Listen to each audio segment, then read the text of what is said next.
Good morning to all. स्वागत है आप सभी का यूट्यूब चैनल पे चलने वाली क्लासों में। अपन ने जो इससे पहले जो टॉपिक खत्म किया था वो था माइक्रोस्पोरोजेनेसिस। उसी में अपने टाइप्स ऑफ टेट्राड भी पढ़ा था, टेट्राड के प्रकारों के बारे में बात की थी और लघु बीजाणुओं के जन्म की प्रक्रिया के बारे में हमने बात की थी। आज का अपना जो मुख्य टॉपिक है ये है स्ट्रक्चर ऑफ पोलन ग्रेन।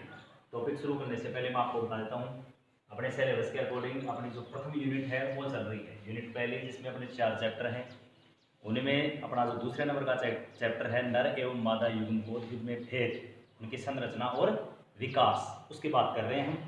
पहली जो यूनिट है वो अपनी रिप्रोडक्शन इन एंजियोस्पर्मिक प्लांट्स, आवर्तबीजी पादपों में जन्म, उसी यूनिट का दूसरा चैप्टर चल रहा है जिसका टॉपिक है स्ट्रक्चर ऑफ पोलन ग्रेन यानी परागकण की संरचना।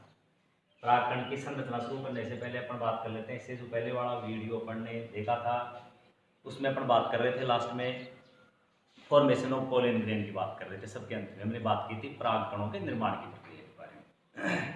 जनरली एक बार मैं रिपीट करता हूँ, मेगास्पोर जो मदर सेल है उसमें अर्धसूत्री विभाजन होता है। उसमें अर्धसूत्री विभाजन होने से 4 एगुणित सेल्स का निर्माण होता है। चारों एगुणित सेल्स एक दूसरे से कैलोज पथ की सहायता से जुड़ी रहती है। उनसे बनने वाली संरचना, चारों के जुड़ने से बनने वाली संरचना टेट्राड थी। टैपेटम के द्वारा स्त्रावित होने वाला जो कैलोज एंजाइम है उसकी वजह से कैलेज एंजाइम उससे परत को गला देता है, जिसकी वजह से वो परत नष्ट होते ही चारों जो कोशिकाएं हैं वो मुक्त हो जाती हैं परागधानी।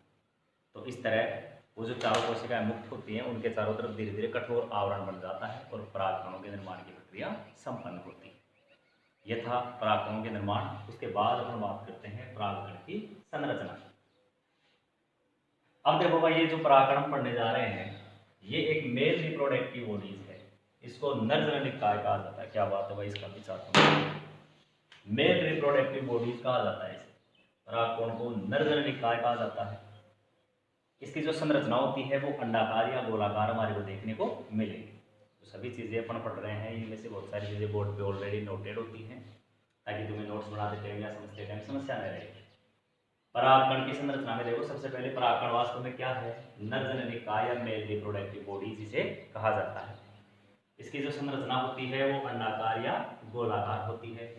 इसका जो साइज है वो 10 से 200 माइक्रोन और इसका व्यास है वो होता है 25 से 50 माइक्रोन। अगर हम बात करें कि भाई ये एगुणित है द्विगुणित है, तो आप ध्यान रहे हमेशा जो नर जनन निकाय मेल बॉडीज है ये परागकण हमेशा एगुणित होता है। गुणसूत्रों का सिर्फ एक ही सेट हमारे को इसमें देखने को मिलेगा। एक कोशिकीय होता है, एक केंद्रीय, सिर्फ एक सिंगल केंद्रक हमारे को इसमें देखने को मिलेगा और एगुणित होता है। परागकण के चारों ओर 2 आवरण पाए जाते हैं। मुख्य 2 परतों से परागकण बना होता है। एक बार इसका जो स्ट्रक्चर है इस पर नजर डालें। देखो, ये जो आपको डायग्राम दिखाई दे रहा है ये परागकण की संरचना का डायग्राम है। इसमें देखो मैंने यहाँ पर ये अंतःचोल लिखी है और ये बाह्य चोल लिखी है। ये परागकण के चारों तरफ की लेयर का निर्माण होता है इन्हीं 2 परतों से, जिसमें सबसे बाहर वाली परत को, ये जो परत आपको दिखाई दे रही है ये बाहर वाली परत, ये परत बाह्य चोल है, ये बाह्य चोल है। और इसके नीचे आपको जो ये लेयर दिखाई दे रही है ये लेयर परागकण की अंतःचोल है। इसके अंदर एक केंद्रक पाया जाता है जो थोड़ा सा सेंटर के बजाय थोड़ा सा परिधि की तरफ होता है। क्यों? क्योंकि इसके अंदर रिक्तिका थोड़ा सा आकार बड़ा कर लेती है। तो ये जो आपको दिखाई दे रही है ये इसमें पाई जाने वाली रिक्तिका है। भाई जिस परागकण की अपन बात कर रहे हैं वो एक कोशिकीय संरचना है, यानी एक सिंगल कोशिका की तरह देख रहे हैं अपन इसको। तो ये इसके अंदर एक रिक्तिका हो गई, ये इसके अंदर केंद्रक है, ये इसकी बाह्य चोल है, ये इसकी अंतःचोल है। अच्छा, इसकी जो ये बाह्य लेयर है इस बाहर वाली लेयर पर जगह जगह मतलब ये दिखाई दे रही है आपको, ये ऐसे जगह जगह इतनी मोटी है, फिर यहाँ पर थोड़ी सी पतली है, फिर मोटी है, फिर थोड़ी सी पतली है। तो ये जो संरचनाएं आपको दिखाई दे रही है मुख्य 3 से 4 संरचनाएं आपको ऐसे परागकण में देखने को मिलेंगी। यहाँ पर स्पोरोपोलिन का जमाव नहीं होता। तो बाह्य लेयर पर जहाँ स्पोरोलिनिन जमा नहीं होता, उन छिद्र, यहाँ पर जो ये छिद्र होते हैं इन छिद्रों को जनन छिद्र कहा जाता है। इसके अंदर बहुत सारा कोशिका द्रव्य आ रहा है जिसमें डीएनए, आरएनए, विभिन्न कोशिकाएं ये मौजूद है। तो इस तरह परागकण की हमारे को एक संरचना देखने को मिलेगी। अब सबसे पहले हम इसकी संरचना में बात करते हैं इसके बाह्य आवरण की। तो इसकी जो 2 लेयर होती हैं, एक होता है बाह्य आवरण और दूसरी कौन सी होती है, दूसरी जो लेयर होती है वो होती है अंतःचोल, आंतरिक परत है इसकी। देखो एक को मैंने यहाँ लिखा है और दूसरी जो लेयर नजर आ रही है वो आपको यहाँ लिखी हुई है। सबसे पहले हम बात करते हैं इसके बाह्य आवरण की। इसका जो ये बाह्य आवरण होता है, ये बाह्य आवरण मोटा होता है, थोड़ा कठोर होता है, अलंकृत होता है। अलंकृत शब्द के लिए अपन इसलिए काम में ले रहे हैं कि अगर बहुत सारे अलग अलग जातियों के पराक्रमों में हम देखेंगे तो उनमें सब में पराक्रमों की संरचना हमारे को एक जैसी दिखाई नहीं देगी। कुछ के अंदर संरचना हमारे को यूं देखने को मिलेगी और कुछ के अंदर संरचना हमारे को इस तरह, जैसे अलग अलग आकार लिए हुए हो, जो बाहर की लेयर है जब वो अलग अलग आकार लिए हुए हो, इस प्रकार की संरचना को क्या कहा जाता है, अलंकृत संरचना कहा जाता है। ये जो बाहर वाला आवरण होता है, ये आवरण, इस पे स्पोरोपोलिनिन जमा होता है। तो अपन कह सकते हैं इसका जो बाह्य आवरण होता है वो किसका बना होता है, स्पोरोपोलिनिन का जमा होता है। प्रीवियस वीडियो में अपन ने स्पोरोपोलिनिन की बात की थी, अब इसके बारे में अपन दोबारा फिर बात कर रहे हैं क्या होता है।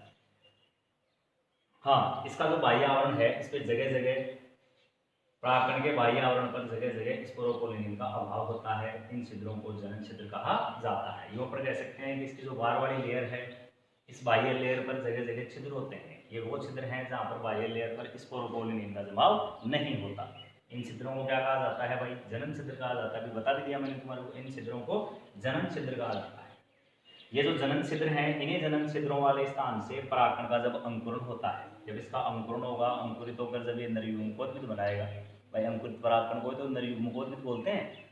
तो इसी स्थान से परागकण के अंकुरण के समय परागनलिका बाहर निकलती है। यहाँ पर जो डायग्राम है इसको आप बनाया हुआ है, तो इसको इस तरह से देखो आप, ऐसे ये डायग्राम, ये हमारे पास परागकण है, ठीक है, ये इसके अंतर लेयर है, ये इसकी बाह्य लेयर है। यहाँ पर अपन इसको जनन छिद्र बोल रहे हैं। ये इसमें 1 से 3 अपने को जनन छिद्र देखने को मिल सकते हैं। ये इसकी बाह्य लेयर है, ये बाह्य लेयर है और ये अंतर लेयर। अब होगा क्या, जब इसका अंकुरण होगा तो इसकी जो आंतरिक लेयर होती है, इसके अंदर जीवद्रव्य की मात्रा बढ़ जाएगी। जीवद्रव्य की मात्रा बढ़ जाएगी तो जो आंतरिक भित्ति है उस पर प्रेशर पड़ेगा, तो प्रेशर की वजह से धीरे धीरे बाहर निकलना शुरू होगी। अरे कुछ इस तरीके से बाहर निकलने लग जाएगा, इस तरह ये बाहर निकल कर बाहर आ जाएगी। तो जब इसका अंकुरण होगा परागकण का, तो इसकी जो अंत्यचोल होती है वही अंत्यचोल निकलकर किसकी सहायता से निकलती है, जनन छिद्र, जहाँ स्पोरोपोलिनिन, और तो बाहर तो और जगह तो मोटा आवरण है क्योंकि स्पोरोपोलिनिन जमा है वहाँ तो, लेकिन जनन छिद्रों पर स्पोरोपोलिनिन नहीं होता, तो पतली सी परत होती है, तो उसको भेद कर ये बाहर आ जाती है निकलकर वर्तिकाग्र के अंदर आगे बढ़ती हुई, प्रवेश करेगी वर्तिका चक्री, तो परागनलिका के रूप में बाहर निकलती हुई आंतरिक परत। ये इसलिए डायग्राम बना दिया मैंने यहाँ। उसके बाद हम अगर जनन छिद्रों की बात करें तो जनन छिद्र भी हमारे को मोनोकोट और डाइकोट में अलग अलग देखने को मिलेंगे। द्विबीजपत्री पौधों के जो परागकण हैं उनमें जनन छिद्र, और मोनोकोट पौधों के जो परागकण हैं उनमें जनन छिद्रों की संख्या अलग अलग मिलेगी। अगर हम मोनोकोट की बात करें तो मोनोकोट के अंदर एक ही जनन छिद्र देखने को मिलेगा परागकोण की बाह्य लेयर पर। इस अवस्था को कहा जाता है, इस स्थिति को कहा जाता है मोनोकोल्पस। देखो जनन छिद्र की दो स्थितियां हैं, मोनोकोल्पस और ट्राइकोल्पेट। मोनोकोल्पस अपने को देखने को मिलेगी मोनोकोट में, और ये ट्राइकोल्पस, सब ट्राइकोल्पेट देखने को मिलेगी अपने को डाइकोट में। तो मोनोकोट के अंदर परागकण के अंदर एक ही जनन छिद्र देखने को मिलेगा, इसी स्थिति को मोनोकोल्पस, और डाइकोट में अपने को 3 जनन छिद्र देखने को मिलेंगे, इसी स्थिति को क्या कहा जाता है, ट्राइकोल्पेट कहा जाता है। अगर हम इसकी बाह्य लेयर की बात करें तो स्वयं बाह्य लेयर, परागकण 2 लेयरों से बना होता है, जिसकी बाह्य जो लेयर है वो स्वयं भी कितने भागों में बटी होती है, पतली पतली 2 परतें होती हैं, परतें होती हैं बाह्य लेयर की। एक होती है एक्टेक्साइन और एक होती है एंडेक्साइन। अगर हम एक्टेक्साइन, ये बाहरी परत होती है, ये इसके नीचे वाली परत होती है। एक्टेक्साइन की बात करें तो ये भी स्वयं 3 परतों से मिलकर बनी होती है, टेक्टम, वैकुलम और फूट परत, क्योंकि ये अपने सिलेबस का हिस्सा भी नहीं है और इनके बारे में अपने को विस्तार से नहीं पढ़ेंगे। उसके बाद हम बात करते हैं इसकी अंत्यचोल। ये परागकण की संरचना का, या संरचना में दूसरी लेयर है जो बाह्यचोल के नीचे पाई जाती है। ये पतली होती है, बाह्यचोल की तुलना में बहुत क्या होती है, पतली होती है, चिकनी होती है, और ये पेक्टोसेलुलोज से निर्मित होती है। पेक्टोसेलुलोज क्या है, पेक्टिन और सेलुलोज का मिश्रण से बनने वाला ये पदार्थ है पेक्टोसेलुलोज। तो अंत्यचोल पतली, चिकनी और पेक्टोसेलुलोज से निर्मित परत होती है। परागकणों के भीतर हमें एक, अच्छा ये तो अंत्यचोल के बारे में हो गया। परागकण के अंदर की संरचना देखें, अब अंत्यचोल के अंदर जाए तो क्या भरा हुआ है, जीवद्रव्य भरा हुआ है। भाई कोशिका के अंदर अपने लेयर हटा के अंदर प्रवेश करते हैं तो क्या मिलेगा, कोशिका द्रव्य मिलेगा, जीवद्रव्य मिलेगा, तो विभिन्न प्रकार के कोशिका मिलेंगी। तो परागकण के भीतर हमें एक केंद्र दिखाई देता है और एक बड़े आकार की रिक्तिका हमारे को इसमें दिखाई देती है। इसके अलावा इसके अंदर बहुत सारा क्या भरा हुआ है, द्रव भरा हुआ है। ये इसकी संरचना हुई अंदर की। अगर हम इसके लाइफ टाइम की बात करें, भाई परागकण कितने टाइम तक जिंदा रह सकते हैं, कब तक अपने इनको काम में ले सकते हैं। जैसे मान लो आज एंथर का डिहेसेंस हो गया, एंथर का स्फुटन हो गया, उससे परागकण बाहर निकल गए, इधर उधर हवा में हैं या कीट पतंगों के शरीर पे चिपक रहे हैं, तो वो कितनी देर तक जिंदा रह सकते हैं, क्या लगातार हवा में इधर उधर घूमते रहते हैं, 10-20 दिन तक चलते रहेंगे क्या, जिंदा रहेंगे क्या, नष्ट हो जाएंगे क्या, उनमें अंकुरण हो पाएगा क्या, वो सॉरी फर्टिलाइजेशन की प्रक्रिया में वो भाग ले पाएंगे क्या, या नर युग्मकोद्भिद का निर्माण कर पाएंगे क्या। ऐसे बहुत सारी चीज़ें अगर अपन सोचें तो अपने को अलग अलग प्रजाति के जो पौधे हैं उनमें बनने वाले परागकणों का जीवन काल अलग अलग देखने को मिलेगा। कुछ एग्जाम्पल अपन लेके देख लेते हैं। देखो वास्तव में परागकण का जो जीवन काल है, थोड़ा फास्ट चल रहे हैं, धीरे चल लेते हैं। परागकण का जो जीवन काल है वो क्या है, देखो भाई, परागकोश का जब स्फुटन होगा तो परागकोश के स्फुटन से निकलने के बाद परागकण कितने समय तक अंकुरित होने की क्षमता रखता है। स्फुटन हो गया, परागकण बाहर निकल गया, अब बाहर निकलने के बाद परागकण में अंकुरित होने की क्षमता कितने टाइम तक है, वही उसका क्या कहलाएगा, जीवन काल कहलाएगा। अगर हम चावल, गेहूं, मक्का की बात करें तो इसका जीवन काल क्या होता है, लगभग 30 मिनट तक होता है। चावल, गेहूं, मक्का आदि के जो परागकोश स्फुटित होते हैं तो लगभग परागकण 30 मिनट तक जिंदा रह सकते हैं। ऐसे अपन अगर द्विबीजपत्रियों की बात करें तो जैसे गुलाबवत रोजेसी कुल है, गुलाबवत पौधों का कुल है, रोजेसी है, लेग्यूमिनेसी है, सोलोनेसी है। इनमें जो परागकण का जीवन काल होता है वो कई महीने का हो सकता है। रोजोसी, लेग्यूमिनेसी, सोलोनेसी जो कुल के पौधे हैं इनमें जो परागकण होते हैं ये कई महीनों तक जिंदा रह सकते हैं, उनका जीवन काल कई महीनों का होता है। उसके बाद मैं थोड़ा सा यहाँ से हटा देता हूँ, अपन एक शब्द काम में ले रहे हैं। इसको तो देख लिया होगा तुमने, शायद लिख लिया होगा, नहीं लिखो तो बैग पे जाके वापस दोबारा लेके ले लो ना स्क्रीन। आजकल तो एपिसोड चल रहे हैं तुम्हारे तो तुम वहाँ से ले सकते हो सारी चीज़ों को। हाँ, अपन बात कर रहे हैं, एक शब्द ले रहे हैं अपन, पराग बैंक। पराग बैंक क्या होता है, देखो भाई, जैसे अपना बैंक होता है, अपन कैश वैश जमा करा देते हैं, हमारा देते हैं, वैसे पराग भी बैंक होता है। इसमें क्या होता है, पराग बैंक की प्रक्रिया के अंदर तरल नाइट्रोजन का आपने सुना होगा। तरल नाइट्रोजन में अगर तरल नाइट्रोजन, अरे तू कैसे बनाया, क्या चक्कर है भाई, तरल नाइट्रोजन होती है, तरल नाइट्रोजन के अंदर -196 डिग्री सेंटीग्रेड टेम्परेचर पर परागकणों को सुरक्षित रख दिया जाता है। भाई बहुत सारी वनस्पतियां ऐसी हैं जिनके जो मतलब प्रतिनिधि हैं वो बहुत ही कम है पृथ्वी पर। अगर वो नष्ट हो जाएंगे तो आने वाले टाइम के अंदर उनका एक भी सदस्य नहीं बचेगा, विलुप्त हो जाएंगे वो पूरी तरह से। इसलिए क्या किया जाता है, तो कि परागकणों को स्टोर या संरक्षित रखा जाता है ताकि जब आवश्यकता पड़े तो उनको काम में लिया जा सके। उनके परागकोशों से परागकणों को एकत्रित करके और लंबे समय तक सुरक्षित रखने के लिए स्टोर कर लिया जाता है। तो जहाँ पर परागकणों को लंबे समय तक रखा जाता है उसी को क्या कहा जाता है, पराग बैंक कहा जाता है। इनको रखने के लिए तरल नाइट्रोजन में -196 डिग्री सेंटीग्रेड पर इनका क्या किया जाता है, संग्रहण किया जाता है। इस प्रक्रिया को पराग बैंक कहा जाता है। उसके बाद अपन बात कर रहे थे, यहाँ पर अपन ने स्पोरोपोलिनिन के बारे में बात की थी। एक बार अपन ये रहा, स्पोरोपोलिनिन के बारे में बात की थी। देखो स्पोरोपोलिनिन क्या है, स्पोरोपोलिनिन परागकण के चारों ओर जमा होने वाला एक पदार्थ है। ये स्पोरोजोपोलिनिन है जिसके अपन ने बात करी। स्पोरोपोलिनिन को कौन छोड़ता है, ये टेपिटम द्वारा स्रावित होता है। अब ये अत्यधिक प्रतिरोधी है, बहुत ही ज्यादा, हर एक चीज का बहुत ज्यादा प्रतिरोध करता है, बात ये नष्ट नहीं हो सकता।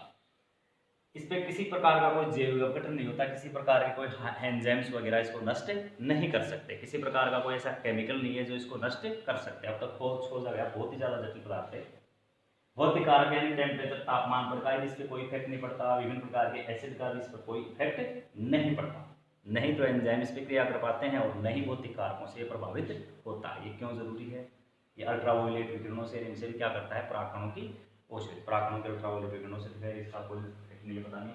ये क्यों जरूरी है, ताकि ये परागकण की सुरक्षा कर पाए, सुरक्षित रख पाता है उसको। उसके बाद अपन बात करते हैं, एक शब्द अपन काम में ले रहे हैं, दूसरा एक और यहाँ पर बात करते हैं, पराग किट की।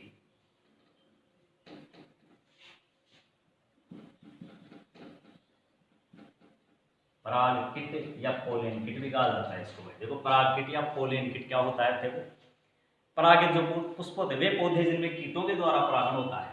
भाई परागण की प्रोसेस है, इसके अंदर जो परागकण है ये मादा पार्ट तक पहुंचते हैं, तो परागकणों का वर्तिकाग्र पहुंचने की प्रक्रिया को क्या कहा जाता है, परागण। तो जो ये प्रक्रिया किसमें, ये परागकिट किसमें देखने को मिलेंगे, ऐसे पादपों में देखने को मिलेंगे जिनमें कीटों के द्वारा परागण की प्रक्रिया संपन्न होती है, प्रक्रिया संपन्न होती है। वे पौधे जिनमें कीटों के द्वारा परागण की प्रक्रिया संपन्न होती है उनके अंदर अपने को क्या देखने को मिलेगा, पोलेन किट या पराग किट अपने को देखने को मिलेगा। ये वास्तव में होता क्या है पराग किट, ये मतलब इसका जो निर्माण होता है, तो पोलेन किट के निर्माण के लिए जिन पदार्थों की आवश्यकता पड़ती है उन पदार्थों का संश्लेषण कौन करता है, टेपिटम ही करती है। कोई देख पूछे कि सर ये इसका जो निर्माण होता है उसके निर्माण के लिए जो पदार्थ चाहिए होते हैं वो कहाँ से आते हैं, पोलेन किट या परागकण के निर्माण के लिए जिन भी पदार्थों का जो संश्लेषण होता है वो किसके द्वारा होता है, टेपिटम के द्वारा होता है। परागकण के चारों ओर, वास्तव में क्या है, परागकण के चारों ओर बनने वाली एक गाढ़ी चिपचिपी व तेलीय परत है। वास्तव में क्या है ये, परागकण के चारों ओर बनने वाली एक गाढ़ी चिपचिपी एवं तेलीय परत है। परागकण के चारों ओर बनने वाली गाढ़ी चिपचिपी एवं क्या है, एक ये तेलीय परत है जो परागकण के चारों तरफ जिसका निर्माण होता है। ये लिपिड कैरोटिनॉइड की बनी होती है। किसकी बनी होती है, वास्तव में ये लिपिड कैरोटिनॉइड की बनी हुई एक ये परत होती है, चिपचिपी होती है। अब ये तो इसके बारे में सामान्य बात होगी। काम क्या करती है ये, इसकी क्या जरूरत पड़ती है, जो इसके चारों तरफ बनती है, इनमें क्यों बनती है ये, जिनमें कीटों के द्वारा परागण की प्रक्रिया होती है। एक तो क्या है, देखो जैसे मान लो ये है, ये परागकण है, इसके चारों तरफ पोलेन किट मौजूद है।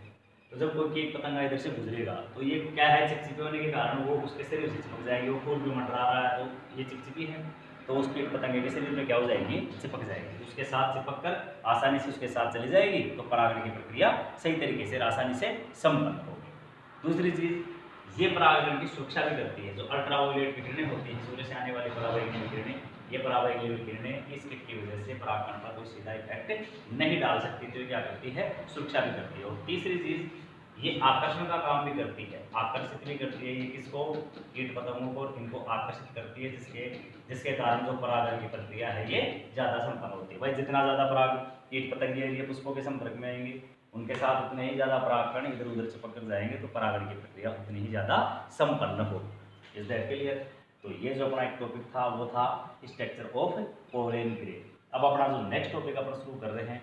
अच्छा, पोलेन ग्रेन मतलब ये जो परागकण है वो बन गए परागकोश के अंदर, तो अब परागकोश का क्या होगा, स्फुटन होगा। परागकोश फटेगा और फटने से परागकण क्या हो जाएंगे, बाहर निकलेंगे। तो अगला जो टॉपिक शुरू करेंगे वो करेंगे अपन डेhiscence ऑफ एंथर, यानी परागकोश का स्फुटन।